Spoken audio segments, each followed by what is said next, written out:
Hello my dear friends, welcome back to my channel. This is Anamika Sharma.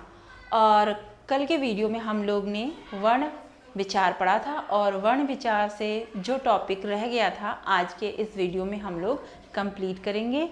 और उसमें रह गया था टॉपिक संयुक्ताक्षर रह गया था, अनुस्वार रह गया था, अनुनासिक और विसर्ग। और जैसा कि मैंने आप लोगों को बताया था कि रॉ के अलग अलग रूपों पर चर्चा करेंगे और कुछ मुख्य बिंदुओं पर हम लोग चर्चा करेंगे। ठीक है, तो वीडियो स्टार्ट करते हैं। जैसा कि पहला टॉपिक है हम लोगों के सामने संयुक्ताक्षर। तो संयुक्ताक्षर क्या होता है, जिससे नाम से ही पता चल रहा है, संयुक्त दो ऐसे व्यंजनों का योग जो कि संयुक्त है। और जब हम उसका प्रयोग करते हैं तो स्वर वर्ण में से जो अ है और अ को अलग कर देते हैं। जैसे कि मैंने आप लोगों को समझाया था, जैसे कि ये व्यंजन है क, ख, ग, घ।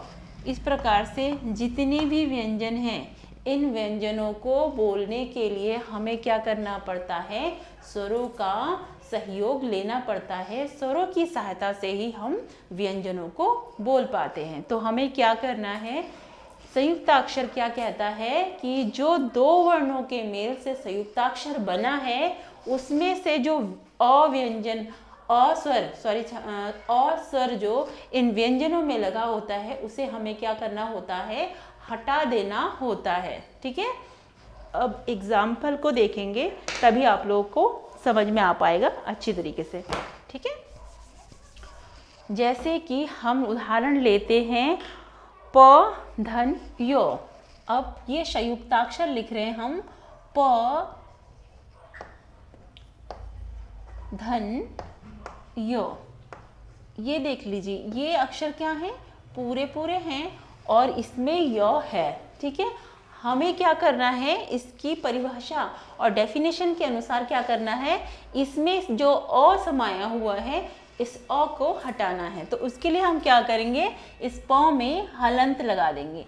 हलंत लगाने का मतलब क्या हुआ, व्यंजन में जो अस्वर समाया हुआ है उसको हमने हटा दिया। तो ये क्या बन गया, आधा प और य क्या बन गया, प्य। प्य बन गया। और प्य से क्या क्या अक्षर बन सकते हैं, प्य से क्या बन सकता है, प्याला। और क्या बन सकता है, प्यारा। इस प्रकार के शब्द जो हैं इस प्य से बन सकते हैं। तो ये क्या है, संयुक्ताक्षर का उदाहरण है। ठीक है, इसमें ज्यादा कुछ नहीं होता है। इसी प्रकार से एक और उदाहरण देखेंगे, क धन यो। क धन य। अब इसमें से भी हम क्या करेंगे, व्यंजन स्वर को व्यंजन में से जो स्वर है अ, इसको हटा देंगे और हटाने के बाद क्या हो जाता है, इसमें हलंत लग जाता है। तो ये भी इसी की तरह से क्या होगा, आधा को और य हो जाएगा तो क्यों। तो क्यों से क्या बन सकता है, क्यारी। इस प्रकार के वर्ड इससे बन सकते हैं। ये सब क्या होते हैं, संयुक्ताक्षर होते हैं। आई होप आप लोगों को संयुक्ताक्षर समझ में आ गया होगा। इस प्रकार से और भी प्रैक्टिस कीजिए ताकि आपको संयुक्ताक्षर के सारे प्रश्नों को करने में किसी भी प्रकार की डिफिकल्टीज ना आए। ठीक है, नेक्स्ट हमारे पास टॉपिक क्या बचता है, अनुस्वार।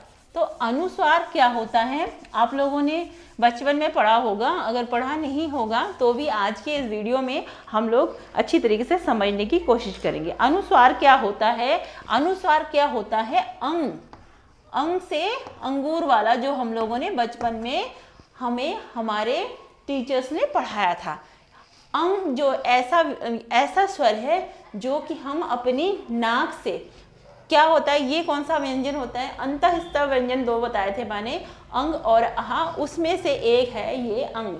ये क्या है, अनुनासिक व्यंजन भी है, क्योंकि इसके उच्चारण के समय अब बोल के देखेंगे तो नाक से भी हमें सहारा लेना पड़ता है और हमारे नाक से भी आवाज़ आती है। जब हम उच्चारण करेंगे तो आप इसको समझेंगे। इस वर्ण के ऊपर बिंदु लगता है। कौन सा बिंदु लगता है? अंक की बिंदी इस प्रकार से लगती है। चाहे कोई भी वर्ड लिखते हैं, जैसे कि क लग दिया और क पे अंक की बिंदी लग गई तो क्या होगा? कंग। उस तरह से ख पे लगा दिया तो क्या हो गया? खंग। इसी प्रकार से किसी भी व्यंजन में अगर आप अंक की बिंदी लगा देंगे तो क्या होगा? ये अनुनासिक व्यंजन हो जाएगा। इसे क्या कहते हैं? अनुस्वार कहते हैं। इस प्रकार से कोई भी वर्ड लिख सकते हैं। जैसे कि एग्जाम्पल के तौर पर लिखेंगे हम जंगल। अब जौ के ऊपर लग गया तो ये अंग बन गया और क्या हो गया? जंगल। और उदाहरण देखते हैं, मौ के ऊपर लग गया तो मंगल। इस प्रकार के इस शब्द जो है इससे बन सकते हैं। ठीक है, अब नेक्स्ट टॉपिक को देख लेते हैं। क्या है हमारा? अनुनासिक। तो अनुनासिक क्या होता है? इसमें क्या होता है? यही अ लिखेंगे और अ के ऊपर क्या हो जाएगा? चंद्र बिंदु लग जाएगा। चंद्र में बिंदु लगने के बाद इसे वर्ण के ऊपर, चंद्र बिंदु के ऊपर में लगाया जाता है। इसका उच्चारण नाक और गले दोनों से होता है। पहले हमने पढ़ा था अनुस्वार। तो अनुस्वार में क्या हो रहा था? नाक से हवा निकल रही थी, नाक से आवाज आ रही थी। इसमें क्या हो जाएगा? नाक और गले दोनों पे असर होगा चंद्र बिंदु के लगाने पर। तो ये क्या हो गया? अनुनासिक हो गया। कुछ एग्जाम्पल देख लेते हैं, इससे बनने वाले वर्ड्स कैसे होंगे। जैसे कि चांद,